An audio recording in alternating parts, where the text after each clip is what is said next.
Happy Friday. Welcome back to another episode of the Bleed Blue Daily Show. I am Paul, joined, I guess I can say almost as always, Jaden at this point, because you've been doing this for so long now. You almost, Kind of my gig at this point. it kind of is. I mean, I don't know how you got roped into doing it all the time, but here you are. We are 24 hours away from game day for Kentucky football, a little over 24 hours away from Kentucky women taking on the Lady Cards in Memorial Coliseum, which should be really fun. I will be covering that. That'll be the first women's basketball game that I cover, so I'm actually kind of excited about that. You guys might have to tell me where the hidden room is for post game, so that'll be good. Back in the depths and the chambers. Back in the depths and the chambers. It's really not that hidden. I just that nobody told me where it was the first time I went, and so I walked all over the back of Memorial to try to figure out where I was going. I'm sure. I'm sure I'll find it. But happy Friday. Glad that you guys are either watching us live or on the streaming channels. I'm gonna put this down a little bit. See if that kind of helps. I don't know. I'm trying to get the camera angle more. I think that's a little better. I don't feel like there's this big of a gap now. I don't know. The seat sinks a lot. It's not. I need to upgrade my chair game. I think the chair is not necessarily the best up here. You've been in the dungeon up here, so you know they're not like necessarily the greatest. Maybe I might need to invest in I'm sitting at an actual a bar because I used to do stuff, and that might not be as efficient either. So I don't know. We'll see about that at another time. But Jaden, it's good to be on the verge of another football game. It feels like it's been a while. I feel like some people might have forgotten that we're in football season still, with especially with what happened this week against Duke. The basketball team making a lot of noise. It feels like basketball is back in the driver's seat when it comes to that. But very interesting week in terms of football still. Some interesting developments. Obviously, we play Murray State. You're going to talk a little bit about how bad they are, and how this should be a cakewalk. This should be a get right game in a lot of ways. Guys that probably don't need to play shouldn't. That's why I'm not really sure why Brock Vandagriff is playing and starting. That seems a little odd. Just getting in the win column, getting some offense, scoring some touchdowns, and specifically, getting and sports is so feeling, right? Like in vibe, and getting in the end zone, I think for some of these guys is just going to be a big thing. Don't you think? Yeah, it's gonna be nice for them to not go into a game and come out of the game hating when everyone hates them. You know what I mean? I am happy that I'm not going into the game well, we might, I'm not excited to see what might happen here, but yeah, I think it'll be a little bit of a release the tension, get your anger out game is what I would take it as. That's how I would treat it if I was them. Yeah, just feel good about yourself going in. Just going through a weekend, going through a week of practice where there's probably not a lot of negativity, feeling the win, the confidence, having some good highlight film to watch. And it's interesting. So a couple of things just of note that I think is kind of interesting. Obviously Brock Vandagriff is starting tomorrow. There's a whole story behind that story that maybe one day we'll be able to say. I know some people anyway, we don't have to get into it. That whole thing was a story. Obviously, when with what we were told was wrong, it wasn't malicious, it wasn't intentional, and it surprised several people when that happened. Do you think that there's a risk playing him? Obviously, we know that he's been banged up and he's been hurt. He's not 100% healthy starting in a game like this that we really don't need him in. I mean, there is a risk, as in there's a risk in every game, but Stoops kind of said, somebody asked him right after he said Brock's the starter, he said that the 2-year kind of development track thing is real, and that's kind of that is something that they have planned on. So I think that was very telling to me. If you're going to try to develop him, and get him ready for next year, he needs to play against Murray State after the season and the offense that they have had this year. They need to see things work. He needs to see passes get completed to like receivers that are open. Do you He hasn't seen it this year. Does he need to throw the ball to? I mean, the biggest thing I think. Look, I don't even know how much he's going to play. Like, we don't know how much. He might only go a quarter. Maybe not. He might. I don't know. I have no idea how long he's going to play. I don't even know if he's going to throw the ball. I mean, I don't even know. Like, there's a lot of unknowns, right? Like, it doesn't matter. I'm pretty sure we could run the triple option tomorrow and score 40. That's besides the point. Disappointed at 40. I'm just saying if we ran the triple option, that's it. I think we'd do better. I think we would do better. Probably. But is this a game where also, you know, if let's say he gets 10 dropbacks in the game, are you looking at him needing to be 8 of 10, 9 of 10 kind of a thing, and like hitting multiple guys? Because also, like, I mean, let's be honest, probably Dane and Barryon could run a straight, you know, and deep ball and probably be wide open by 10, 15 yards in this game. Or do you want to see more across the middle and stuff like that where there's timing throws to other guys? Like, what's the thing that makes you go, all right, we worked on something, it was good to see X, Y, and Z, and not just Dane Key getting 8 catches for 200 yards?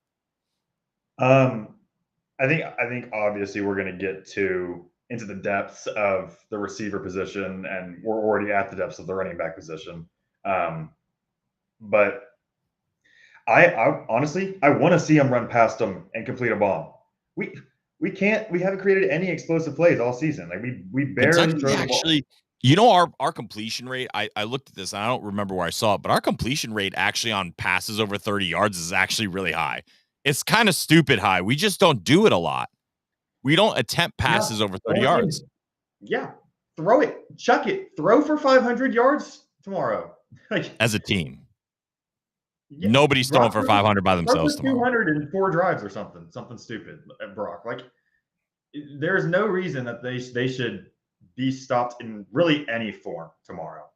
Like, they should have good balance running and throwing. They should have success with both. They should be able to create explosives in both in a way that they haven't all year. Like, all of the things that we wanted to see in the preseason, the tight ends involved, going multiple directions, getting explosive. Like, we saw it in Southern Miss. We saw it in Ohio. We saw it, like, and then, like, we need to keep seeing them do that. They need to see that they can do that. In spurts, they've had it. Michael's caught a couple. Dane's caught a couple. But, like, they've not just gone out and just thrown it around the yard and looked unbeatable. Well, it's going to, I mean, and you think about tomorrow, like, there's probably going to be some big runs tomorrow, right? Like, you'd expect Wilcox or Demi to get wide out, like, take a 50-plus yarder to the house tomorrow. Like, you would expect that. Did we just have the one 30-yard run? I think we did. The Jamarion 50-yarder. Against Tennessee? That's the only one with that. Like, you should get, like, 2, 3, 4 of those tomorrow. Yeah. And maybe more. And yeah, I don't know. It's an interesting game to have on the schedule because they are just so bad. But if you're gonna have a team like this on the schedule, just pound them. Well, you got to. I think you got to score minimum in the 50s. Yeah, that would be nice. 50 would be, I think Missouri got to 51 in the first game of the year. Where did their schedule go? I have so many tabs open to talk about things. Yeah, Missouri got to 51. Let's see. North Dakota got to 72. South Dakota got to 59. Illinois State got to 40. North Dakota State, 59. South Dakota State, 52. Missouri State, 59. They give up 45 points a game in the FCS. You should score 50. Louisville put 50 on them last year in a shutout. Missouri shut them out as well. You should throw a shutout tomorrow. Not throw a shutout. I'm a baseball player. You should have a shutout tomorrow as well. Like, I mean, I will say that I don't think. I don't expect a shutout. Like, if they give up 7 points, because here's the thing: by the third, fourth quarter, I think you're going to be seeing, like, you might see walk on ons for Kentucky playing tomorrow. Oh, there'll be some numbers I have to look up tomorrow. Correct. There's going to be some things. I don't know. Yeah, I mean, I think there's going to be a lot of guys with numbers that probably you won't see much of after that. I don't know if I don't know if Daion's playing tomorrow. There's not an injury report out, is there? No, it's not an SEC game, so they don't have to put one out. I would not be. I mean, is Daion playing tomorrow? I was gonna ask yesterday, but we were kind of going in a semicircle at his press conference, and then they stopped like halfway through the semicircle, and there were like 3 questions asked, and everyone was like, "All right, we're good." And I was like, "Oh, look okay, again." I don't have. I think a couple people have mentioned maybe he might not play. We don't have any information on that. If he's banged up, don't play him. I mean, he's probably single-handedly the only player on the roster that we can't replicate. So I would say if he is banged up, maybe he plays, maybe he doesn't. I have no clue. But it wouldn't be bad if that. I definitely think you're gonna see Cutter Boley. You're probably gonna see Bo Allen at some point. You might almost get a quarter from each guy. I mean, it's possible where they might play Brock, Gavin, Cutter, and Bo. Maybe you play all 4 guys and get them a lot of. I don't know. What would you like the quarterback situation to be? If you were Mark Stoops and you had to say, this is what I want the quarterback plan to be tomorrow. If I was Mark Stoops, I would be telling Brock Vandagriff to wear a sweatshirt and stand on the sidelines and feel good about life. But I'm not. So that goes that. So if he's starting, assuming you have to start Brock. Okay. Assuming I have to start Brock, I would give Brock 2 to 3 series max, no matter what happens. I would give Gavin 4. Probably 3 or 4. I would give Cutter until midway through the 4th from then on, wherever that lands, and then I would give the rest of the game to Bo, because I think even with Gavin, I mean, you got to think about it. If Brock is banged up, there's probably a solid chance he might have to come in there. I also think you need to give Cutter a really good look, because if Brock goes down, let's say it's against Louisville. Now, there's 2 different changes of thought. If you play Texas, I think you kind of have to go with Gavin. Probably need to. Brock's not available. If something happens and Brock goes down, you got to probably go with Gavin. Now, Louisville, I think, is a different animal, because Louisville's defense is not good. Like, their defense is not good. Like, Kentucky could run for 350 on them. We don't even have a good offense. Their defense is not good.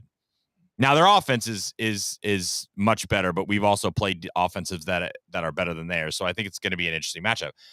But I think Cutter, if you needed a guy to come in and score points, I feel like maybe he would be the guy that could do it decently against Louisville more so. So you want to get him some reps just to see what he's made of.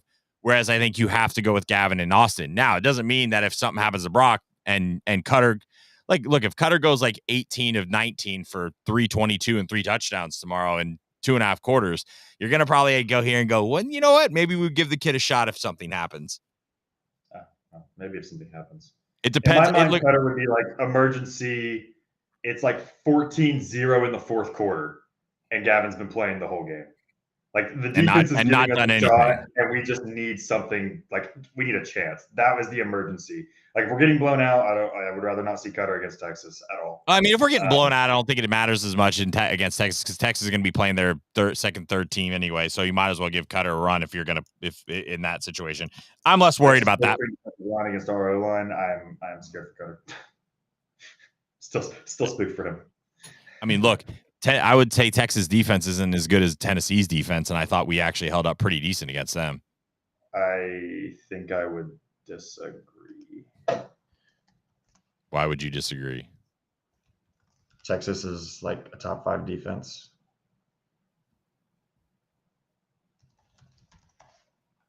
And Tennessee was defensive line is really good, but and that makes their defense look good. But outside the defensive line, it's not spectacular. It just obviously it works really well in college, because Tennessee line, you pretty much in total defense, Texas is 2 and Tennessee is 5, and that's not really a big jump. If you look at total yards per game, Texas is giving up 251, Tennessee's giving up 271. That's not necessarily a big jump. That's closer than I thought it was.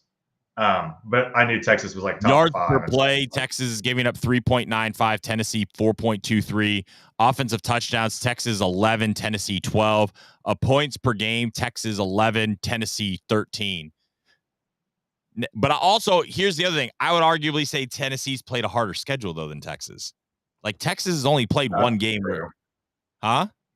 That's true. Yeah, I mean, look, Texas played one team that was on there that was really good, and they got boat raced at home. And the game probably shouldn't have been as close as it was. That game makes no sense. Like, Georgia doesn't even like look that good. How did they boat race Texas at Texas?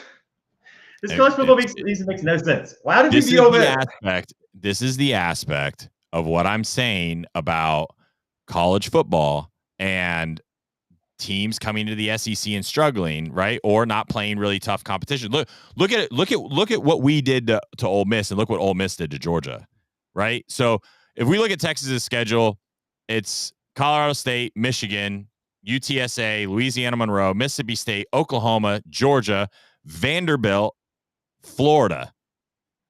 Is there, like, objectively, now I'm not saying Kentucky's really good, but objectively, Kentucky's better than 50% of their teams they've played. Yeah. If you're going to look at that, I wish we'd beaten some of these teams that were better than, so I could like more confidently say we're better than them on Twitter. But I mean, okay, we're better than Colorado State. I'd say we're better than Michigan, even though Michigan's got a winning record. I'd say we're probably better than Michigan or close. That would be maybe that's even. Michigan's not good. I like, if we played Michigan this weekend, I would think we have a really good shot to beat Michigan. Yeah, I would be fascinated to watch our offensive line block Mason Graham. Louisiana Monroe, UTSA, Mississippi State. I'd say Kentucky's better than those three. Might be the only one we got in the SEC. Oklahoma, I would say that might be even, because Oklahoma's defense is really good. Their offense is not good. It's kind of like us. So I would say that's probably, I would say that would be more even. I would say I think we could beat Oklahoma. I don't think that they're amazing. Vanderbilt, obviously we played Vanderbilt. That was a really close game. They're better than us. They barely beat Texas, and they played Florida. They got Arkansas, Kentucky, Texas A&M, right? I'm just sorry. I know everyone wants to talk about, say we're going to get boat raced by Texas. I don't see that. We haven't gotten really boat raced all season. We did kind of get boat raced at Florida, but that was only in the last like 4 minutes when there was like turnover, pick, all that. It was a 1-possession game with 6 minutes left in the game, and then it just went out of hand. So I don't understand why we're over here sitting, and I understand we're not where we want to be. But we have not gotten boat raced by a top 15 team. We've not gotten boat raced by anybody all season. I think it just depends on who plays. Sure. Look, if Daion's out and stuff like that, yes. I just don't see it. I will stand on this hill until it's different. We have not played a team in the top 15. We've not played any ranked team that's gone below. I think that's the hardest thing. Well, we kind of got boat. I mean, South Carolina, the ending score was kind of, we got boat raced, but again, it was really close. And then we tried to, we went down 17-6, tried to hit the gas, and had a pick six and something else, and was late in the game, right? So it was a close game throughout most of it. If you want to say we got boat raced in that game, okay, because it didn't feel close the whole game. So okay, I'll give you that. But if you look, Georgia, Ole Miss, Tennessee, I mean, even Auburn, Vanderbilt, we've lost. Like, this team could be 6-3 just as easy as it's 3-6. All right, none of the bounces have gone our way all season long. We haven't played good enough as well. Like, I'm not making the excuse that Kentucky should be. We've gotten some really questionable calls. I think we were really unlucky not to be up by 2 scores against Tennessee. If we are, does that game might change a little bit? Okay. Why is Texas any different with the weak schedule that they've played that we think that we can't go down there and give them a game? If you replaced Nico with Quinn Ewers, how much better would Tennessee be? Oh, no, Quinn Ewers gets pulled through some games because he doesn't play well. Okay, if it's Quinn Ewers or he got benched against Mississippi State, didn't he? Yeah, but he's also thrown for 5 touchdowns in games. So, like, Okay, would you rather have Arch Manning or Nico? Like Arch has been better. But okay, but Arch has also objectively played no defense. Like Texas has not played a single solitary top 15 defense except Georgia, and they lost. I don't know. Uh, The Texas don't think of resume this is in not terms. good. Don't think of this in terms of Texas and Kentucky. Think of this in terms of schedule, strength of schedule, competition. If you just throw everything out, Tennessee. They look like Tennessee with a better quarterback to me, and a lot of bounces went our way in Tennessee to lose by 10. By the way, Miami gets a lot of crap for total defense. They're ranked 22nd. They're ranked above us in total defense now. Just letting you know. I'm just telling you. They get a lot of flack. Well, they're going to be playing games that Kentucky's not. So everybody's playing games that Kentucky's not. Hey, look. There's some teams that games that Kentucky's not. I'm going to tell you right now, there are some teams in the playoff race that I think needed a loss, and I think Miami was one of those because I think that wakes you up a lot sometimes. Clemson, you saw Clemson go national championship years where they look like bums, and they came in and would get to the national championship game because they would get a loss and it would wake them up. I mean, some teams need that wake up call. I think that Georgia needed it. I didn't expect that they were going to get multiples. Look at Alabama, like Alabama going on the road and absolutely boat racing LSU, right? I just don't see. So Ronnie says things are messed up at UK because Stoops is on his way out the door, and Stoops isn't on the way out his way out the door, man. Like he's not. I mean, if he leaves, and some of you guys can say, "Oh, you don't know it." Like we know enough people, and we know enough people around the program. We know enough people that know people around the program that everybody talks, and every single person. There's not one article out there that's saying Stoops is not leaving. It's just he's got a $44 million buyout right now. It's all in his court. Even if Kentucky came to him and said, "We'll give you $20 million," and he could say no. He's not on his way. He is not on the way out on his way out the door. I think people forget about the bourbon thing too. He makes so much money from the bourbon business that he would lose at any other school. Yeah. I mean, I've always said this because I don't want to pigeonhole myself and say, oh, like he's never, there's a world where he leaves. That world has not manifested itself yet. It might in the next 3 weeks, but Stoops is like, yeah, something is messed up at UK football. Like we get it. It's off. Something doesn't look well, but he's not. He said he definitely took a look at other jobs. Would you not take a look at the job? Huh? You would. If Texas A&M called him, would he not take a look at the job? He said he took a look at other jobs. Like yeah, but that was that was last year, and Kentucky was coming off. Kentucky was still, I think at that point one of the top 3 or 4, one of the top 4 or 5 teams in the SEC in terms of like record. I'm not saying that a refresh of the program isn't necessarily needed. I think it would get I think it's it's getting to that point probably. But at the same time, the ball's in his court because Mitch Barnhart gave him a contract. That is absolutely crazy. I don't think they would fire him if the buyout, even if they could afford it. I think it would be a whole different ball game if that was the case. I think there would be a lot more pressure. He's the best coach in the history of the school. I mean, if you want to count Bear Bryant when he was, No, I mean he is. Look, I'm not. He's the best in his school, best seasons in the history of the school. Like I would give him a year. I give him a chance. I am not a Mark Stoops hater by any means. I love that he has made us care and has elevated this program to where it is. I think this year is uber more frustrating because we beat Ole Miss and we were in every other game with a chance to win. I think that's why this year has been almost more so frustrating because it's almost worse when you can go, hey, we suck. Instead of going, we're just bad enough not to be any good, which is worse because it's like, it's the hope that kills you, right? Like it's the aspect, you could go to Texas and play a really close game. You can. you know that you could go to Texas and maybe even spring an upset. You know it's just really unlikely because history says it's unlikely.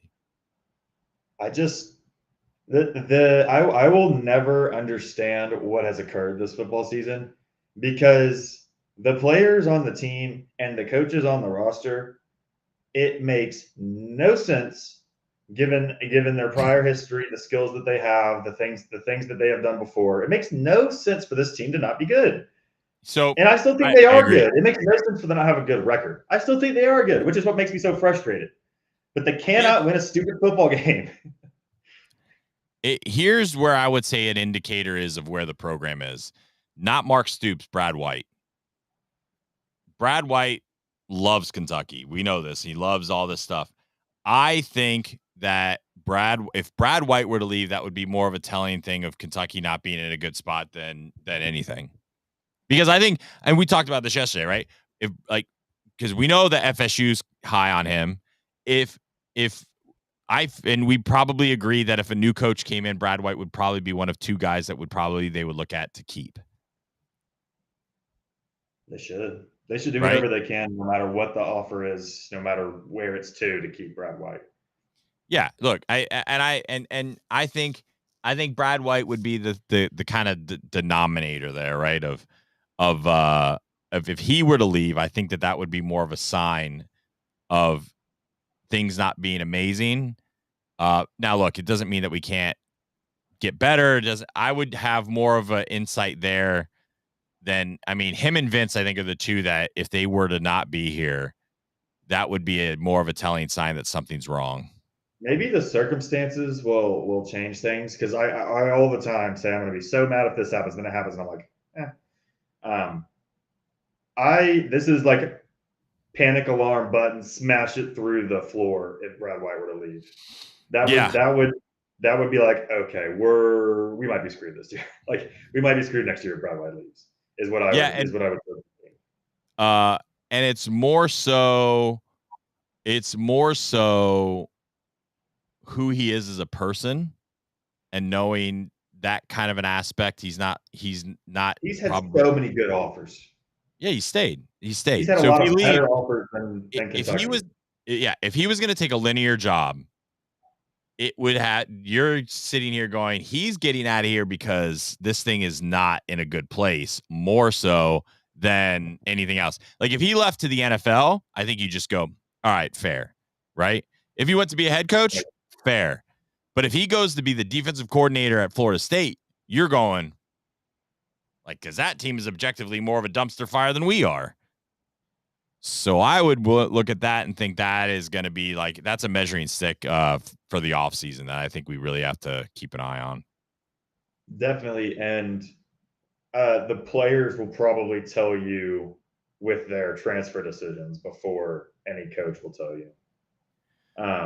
Because if things are not running well, as soon as the portal opens, these guys are dipping. Like they'll get so much money from whoever, wherever, for do whatever they want to do. Like if the things are not running well over at the program, and there are coaching problems or culture problems or anything of that nature, we'll know when 20 people enter the transfer portal in the first 3 days. We haven't had that. Like Kentucky has not had that. Right? Kentucky has not had a mass exodus in the transfer era. They have not lost a single top player in the transfer portal. Who's the best player they've lost? Justin Rogers is one. That's it. That is really it. Justin Rogers. Did Shamar Porter end up leaving? He did, didn't he? Did he go to like Colorado or left? Didn't he go to like UCF or something like that? Yeah, something like that. But it was super late. UCF literally admits like, how do I? Yeah, no, he's UConn. UConn. Yeah, he went to UConn. Good for him, man. He entered so late. That guy was good. He's like a 4-star receiver who was like big and athletic. I don't know. He's got 6 receiving yards for 6 receptions for 113 yards this year. It appears that was just a name. So, pretty one. That was a lot of fun when he committed. Ronnie says you can be fixed pretty easily, but if guys start leaving, it's a wrap. We'll suck again for years. Disagree. The transfer portal has completely changed the game. I mean, look at Michigan State. Their COVID year, they like had 52 new players and ended up being really good. In the football portal area, look, there's a world where you want to see 20 guys potentially leave and bring in 25 new players. Like, that's not necessarily terrible. Like, you have a chance to really upgrade your roster in the transfer portal. I think it's who leaves and coaches. Like, if the let's say Stoops is back and Brad White comes back and we lose 20 guys, I have more faith in the aspect that we have a chance to really plug and play guys than if we were to have to replace all of it. Because there's a world where he might have to replace an OC and a DC in that case, and that is not ideal. If the three main, if the coach and both coordinators are back and there is a mass exodus, that means they said, get out of here. we're bringing in transfers and we're going to compete next year. Correct. If the coaches leave and the players leave, sound the alarm bells. If he's replacing both coordinators next year, I think he would leave. Even if he's replacing just Brad White, if he's replacing Brad White and if they have an exodus, Brad White leaves. Now, it depends on who you bring in. I mean, there's a transfer world that's there, so I mean, what's Belichick doing? He's not doing anything on Saturdays. Stoops is not getting an NFL defensive coordinator offers, and he's not going to go to the NFL as a defensive coordinator.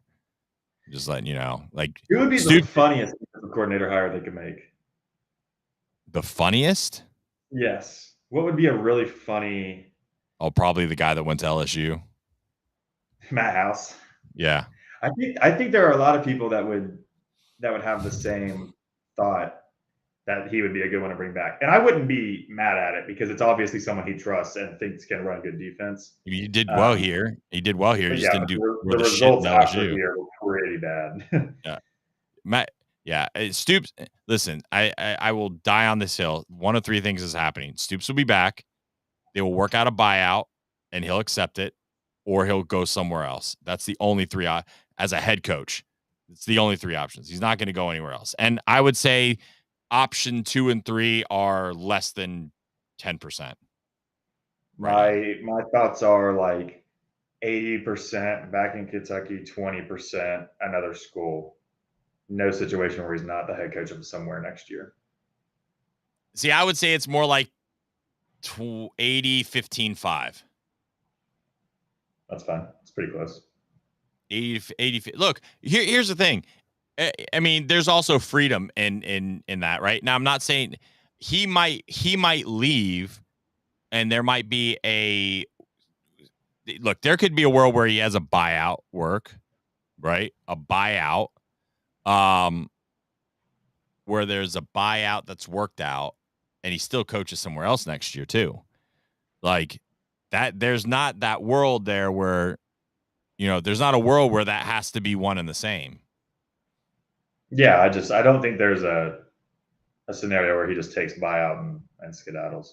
Plus, all the buyout terms and stuff would change as soon as he took another job. Like they'd have to renegotiate the whole thing and redo the math and all that stuff. That would be part of the negotiation, I'm sure. Like it'd be like a sign and trade. They'd already have it done. You're right. Yeah. Like, so think about it. So maybe let's say there was a compensation salary somewhere in that per annum for him, and that gets negated for any amount of term that he is coaching at another school. Let's just say they were going to give him an X amount of dollars for 10 years, right? Like, I will give you 18, 20 million now, and we'll give you $1 million over the next 10 years as like an ambassador role or whatever. But if you take another head coaching job, you forfeit that money. And if you're there for 5 years, you get another 5 years. They work all that out. Yeah. And typically the school just pays the difference in the buyout and the new salary is typically what happens at the end of the day. So, but I think if he was going to leave, I think if he came and said he wanted to go to Iowa, I think Kentucky probably wouldn't. I would think Kentucky would waive the buyout for that. I have a sneaky suspicion that would happen. I think if they had a chance to get out, like it's the same thing as honestly, it's not the same as Cal. It's almost trending that way, but it's not the same as Cal. As soon as there are the reports that Cal came back after all the Arkansas stuff happened, was like, please, please let me come back. And Mitch was like, no, no, we're good actually. I wonder if that would happen. And they would just be like, we'll see you later. Like if I they mean, if Iowa he's not going to get more money from just to Kentucky. get them out of the contract, just because I don't think I don't think Stoops has the hubris Cal has to try that. I just don't. I think Stoops understands that I don't think Stoops is dumb. I think he understands. Do what? Cal. Was that hubris or regret? I think that was hubris. Maybe both. But like you can have regret. Can you explain why you think that? Yeah, I mean, because he's Cal and look at the things he's done over his career. I mean, there's no way I think that was a situation when that happened. Yeah. Is this more NIL comments causing problems? I'll give you when he made the comment about NIL donors upping, now our NIL from the donors is doing what happened. That's not true. I will give you a hint.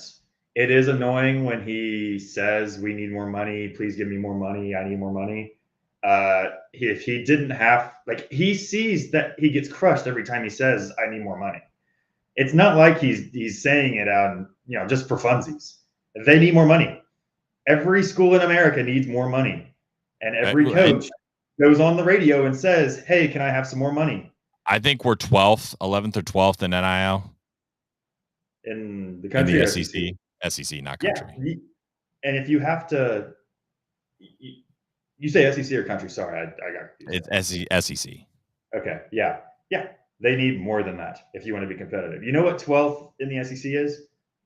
Maybe not 3 and 6, but Ronnie Stoops does not I don't know. Stoops does not have a lack of support from donors. Like the donor at Kentucky has his back.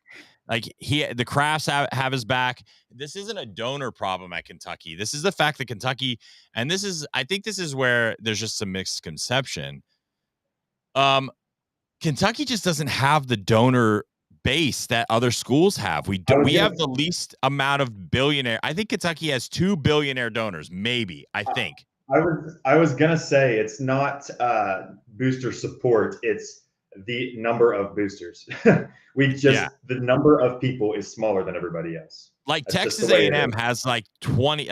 I think Texas A&M has like 8 or 9, 10, something like. Texas and Texas A&M. The Crafts would not have their name on a building at Texas A&M. Correct. No, or Texas. Texas and they Texas have every building here. Have an astronomical amount of billionaires. All things considered, it's insane.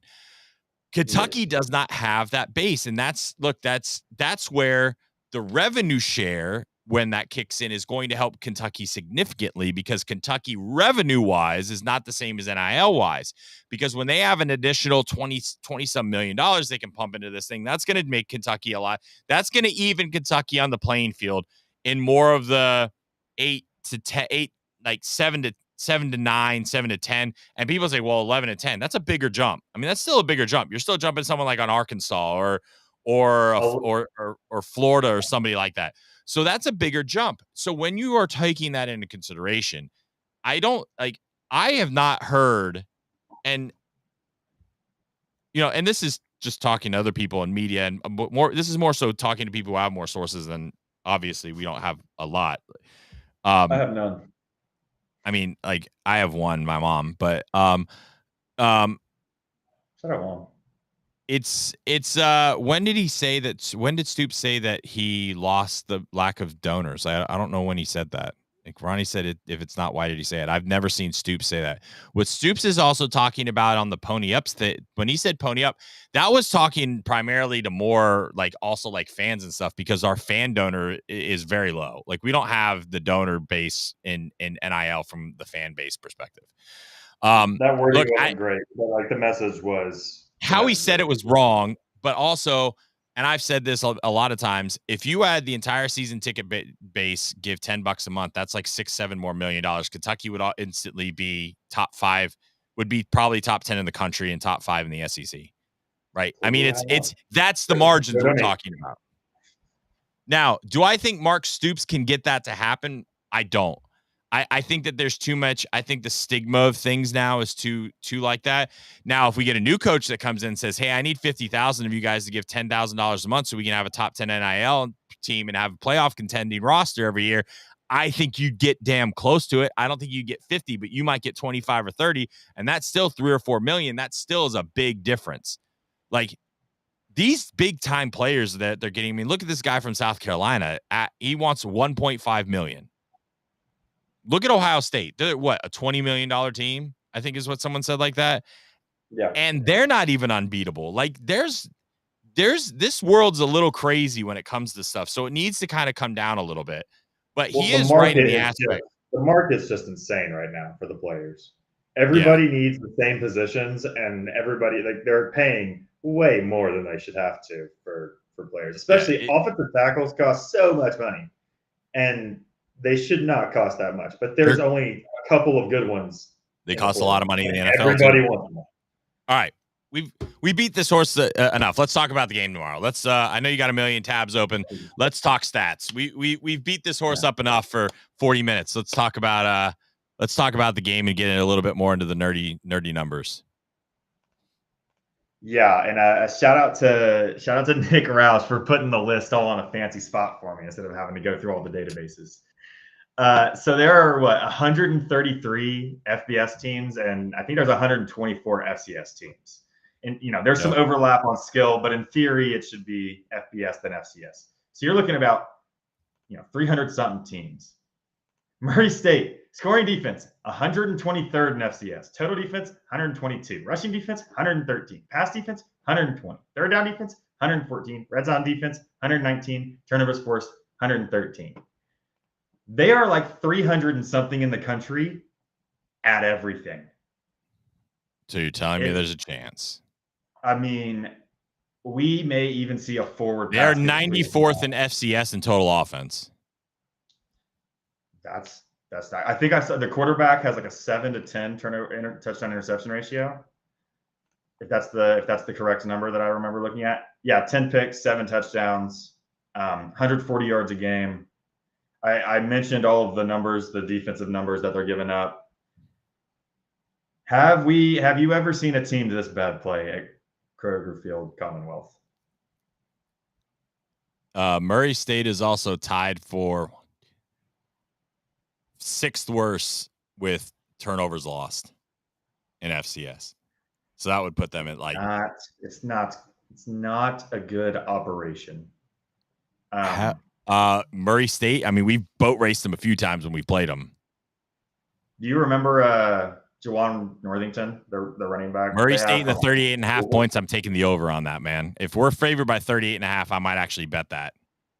I've never bet on sports. I would take Kentucky in the points. I think we're gonna. If we don't win by 50, I'll be shocked. I will contribute to Mark Stoops' buyout if we don't cover 38.5. And I like Mark Stoops. I don't even want to fire. Yeah, I do not. If we don't cover 38.5, I'm going to be so mad. No, I won't be that mad. My score prediction tomorrow. I put it on the thing. I actually need to get everybody's. It's actually kind of stupid. Like the fact that I put it on paper. A lot less. The fact that I put it on paper for Kentucky football for this year, I looked at it and I was just like, man, like I actually feel like a clown for doing it, but it should happen. Somebody who's smart and not like actively doing live radio, can you figure out the most points a Kentucky team has ever scored in a game in the Stoops era and the yards? Like I could do it, but it would take me a long time of just sitting here on camera doing nothing to actually look it all up. But well, don't do that. That's like territory we need to be looking at if we're going to have a successful game tomorrow. If the offense looks bad tomorrow and they can't move the ball and they can't score in the red zone and they don't produce explosives and they struggle on third down, I might pass out. I might die if they can't move the ball tomorrow. Oh yeah, if that happens, this game is, and we're talking like this, but I mean, I guess there's a world that if it doesn't go that way, oh boy. Put me on podcast, put me on Twitter. What's Freezing Cold Takes, whatever on Twitter. Light me up if Murray State beats us because I will. Oh, it's not even that. We might as well. I listen. I'm gonna tell you right now. I would just tell you right now. They get to 10 points. There will not be a single. There will not be a single coach on the roster this year if Murray State beats us next year. All right, the entire staff will be gone. I promise you. Just give the program the death penalty. Get rid of it. Stop funding it. Yes. Maybe a touch. That is. I don't care. It's not extreme. It's not extreme. No, it's not. It's not extreme. Murray State. I'm trying to think. Has a team this bad played? I know what's the most points we've ever scored with Mark Stoops? Do we know that? That's what I was just thinking that I would really struggle to get to. Didn't we put like 62 on New Mexico State or something, or 65? Like one of the early years, maybe Austin Peay. They put 65 on, something like that. They have a 60 and a couple 50s. I think they've done a 50 to maybe Moorhead and Murray. They put 50 on somebody. Oh, they put 50 on Louisville a bunch of times. Yeah, well, did they put 63 on Louisville one time? I think it was 55. No. Didn't we put 60 on Louisville? I thought we put 60 on Louisville.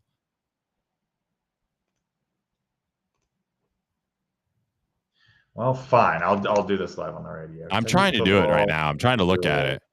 2013. All right. Let's do the most points we scored all season for every Stoops year. Is this Stoops? Oh yes, lost to Western. Whoopsie. All right, you got it already pulled up. Well, I mean, I'm just looking through the points. Wow, we did not score a lot of points that first year. In 2012. Well, I can only go to 2013, I think. Nope, 2013. Yeah, 13 was his first year. Yeah. So they put 59 on UT Martin in his second year. In 14. Do you have any memories of this UT Martin? Yes, game? I actually do remember that game. I went and the weather was dog shit. I was there. 58 on Charlotte. They've survived. They survived the crown of the team that got there. I can't say that. That's in 2015. 62 on New Mexico State. My grandma listens to this sometimes. Oh, 60. Yeah, that 62-42 game. That was the game that that was the Stevie Johnson game where he came in. Yeah, I mean, that was the everybody game. God, we scored a lot of points that year, by the way. Like we scored a lot of points. That was Stevie with Badette and Juicer, right? Yeah. That was the offense that they could do no wrong. Yeah. Imagine if we had that offense. So 58 is the high watermark right now. What'd you say? 58 is the high watermark right now. 62. I think you said 50. No, 62. 62. Yeah, 62 on New Mexico State. We scored 56 at Louisville. That was a absolute beatdown. 64. No, never mind. I lied. That was a Blue White game. I just got tripped up by that too, as you said that. I mean, if the 2022's team scored 62 points, I would be shocked. Did they score 27 points? They did score 27. 31 even? They only got to 37 in a game, the 22 team, with Levis at quarterback. Screw you, Rich Scangarello. He got fired from the Raiders. You see that? No. They fired him. So 62 is the most points I think we've ever scored. Yeah. Yes. The goal, the over-under, you don't have to run sprints on Monday is 62. Score 62. I mean, that's not realistic. I mean, Missouri scored 51. I think Louisville scored like 49 or 51 last year on them. Like that's the 50 range is where you get to like, we're playing dudes that'll never play again range. But like 62, try to score 62. So there you go. 62 is the high watermark, and we've scored. Yeah. That's kind of crazy. We have not scored 50 a lot. Not a lot of good quarterbacks or offenses. That has been unfortunately true. I mean, even in the year that his first year, we didn't get boat raced a lot. No, it's really just like Bama is really good at beating the heck out of us. Georgia beat our ass that year. There were a couple of Florida Alabama beat our ass. Do what? A couple of Florida and Tennessee teams have really gotten after us a couple times. But like when I was a kid, it was like I don't know if this is a memory for you. When I was a kid, it felt like we got a punt blocked every single game against Florida. Yeah. Like, did they I have a mean, punt block for a touchdown every game? I feel like I watched that over and over again as a kid without there like is knowing not what a was going lot on. of there is not a lot of ugly boat racing games in over the. No, I mean, I didn't. It's almost I the forgot boat about that racing. one. We got boat race 2 games in a row. Georgia 63-31 and Tennessee 50-16. Well, that was ugly. What year is that? In 14. Well, yeah, we were really bad. In Not really. 15. We were pretty buns. 42-16 at Mississippi State, 52-21 against Louisville. I remember that, or Tennessee, because we were tied with Tennessee. But I Those mean, teams like, could keep right now. I give it to the thing. Like, most of Mark Stoops' teams have been scrappy. We've been boat raced once against Florida in his entire tenure. It was 45-7. Was that the 2020 game? That was 2016. Okay, well, 2020. Oh yeah, 2020 was ugly too, I think. Yeah, wasn't that was the at Florida. Trask? Darius Toney broke their ankles. Trask threw like 1,000,000 yards. It wasn't even that bad. It was 34-10. It felt like 54-10. Alabama beat us in the COVID year 63-3. That was awful. But I mean, that COVID year even was annoying because we lost 42-41. We lost even that the COVID year. So like we lost to Auburn 29-13, but that game we got so screwed in that game. Lost to Ole Miss by 1, beat Tennessee, barely lost to Missouri. Yeah, I was there. It was awful. AJ Rose Peace game. Barely lost to Georgia 14-3. I was at that game too. God, it was so cold. That game makes me so frustrated because if you go back and watch, we could do absolutely nothing on offense. I mean, the offense was terrible. They decided I'm going to draw back as far as I can, throw it as far as I can to Barian Brown, and he just mossed people on Georgia. No.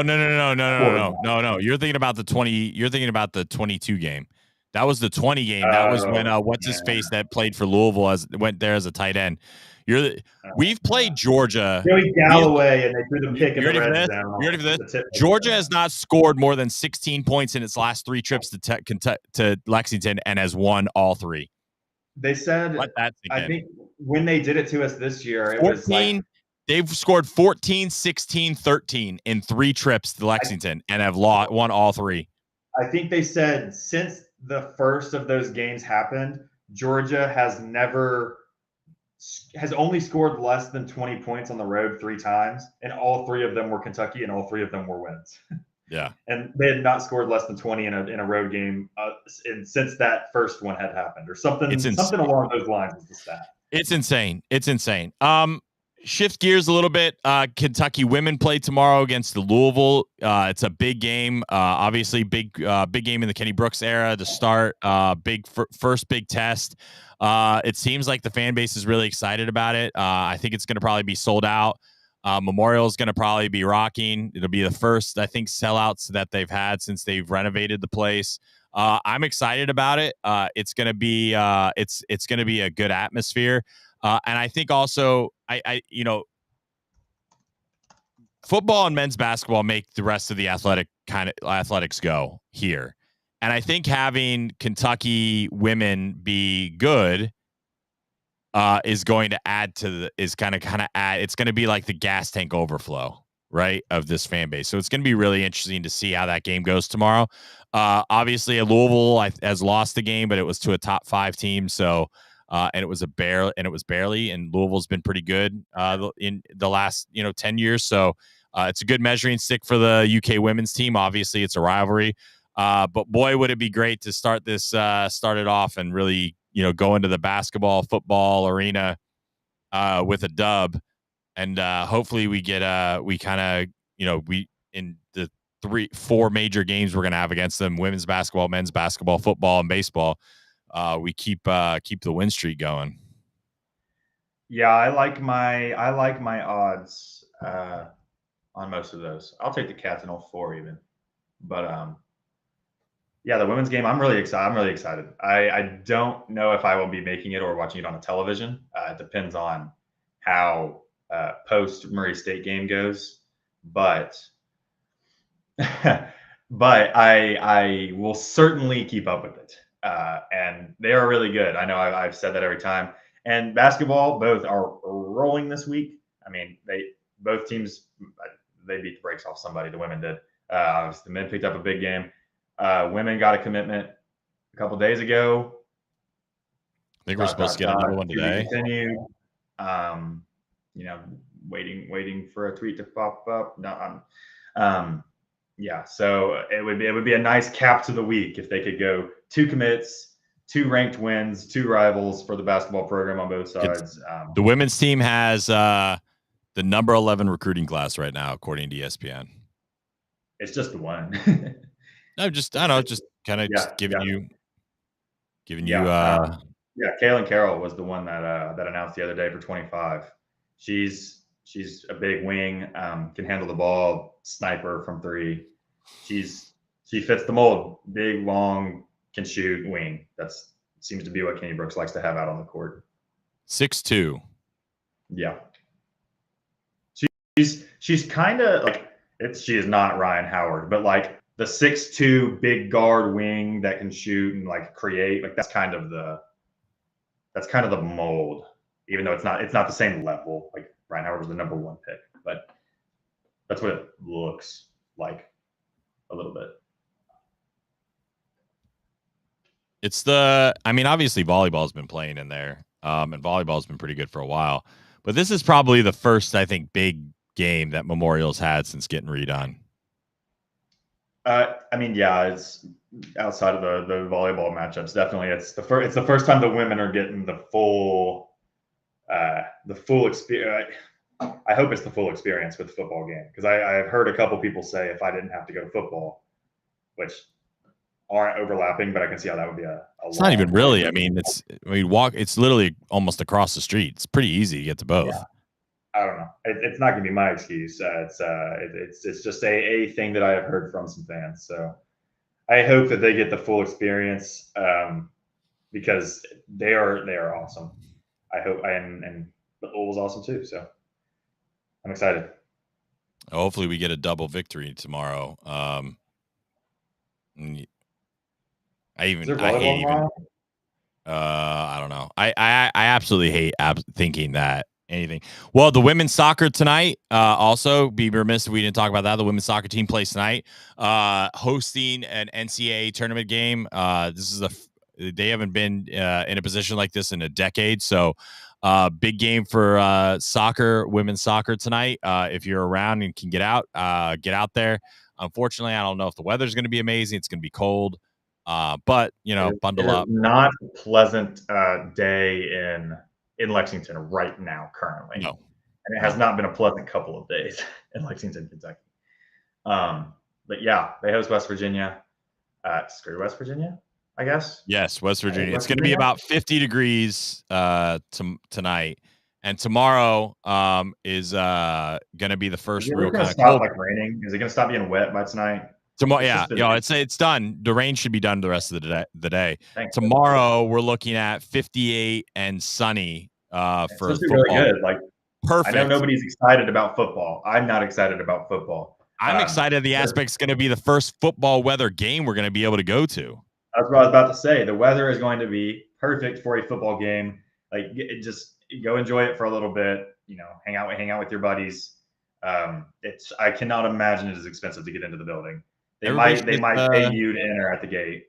You guys should just come sit up with us. There's potential. I'm not certain if I'm going either. You're gonna go. To be honest with you, but you're gonna go. We'll con you into it. We'll see. Don't be that guy. You got to write the article tomorrow because I got to go cover women's basketball.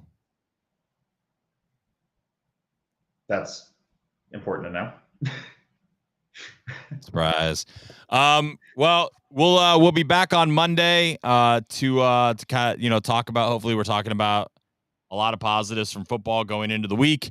We'll be looking forward to Kentucky playing Lipscomb on Tuesday. The Cats get back in action on the hardwood. Hopefully, we're talking about a big women's basketball game this weekend. A lot of stuff going on. This is kind of the fun season. We get 3 or 4 weeks of it where everything's kind of going on at once before it's really just basketball. And then obviously baseball. I think a lot of people are looking forward to that this year. The baseball team has a chance to be pretty good again. So didn't they? Yeah, they're doing pretty well. Carson 26 top catcher, I think. Carson with the last name. Carson with he does have a last name. I just don't know what it is. I mean, Google's just not helping me at all either. I saw the one tweet and I liked it, but I like so many things. We'll have it's on Twitter. Just it's Carson something. He's ranked highly.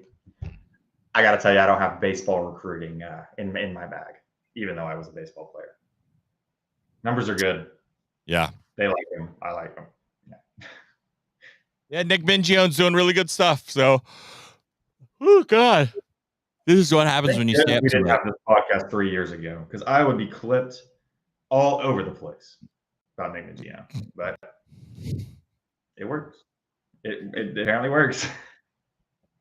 All right. God, I would be viral. Whatever works. Oh my God! All right, I'm gonna end the show.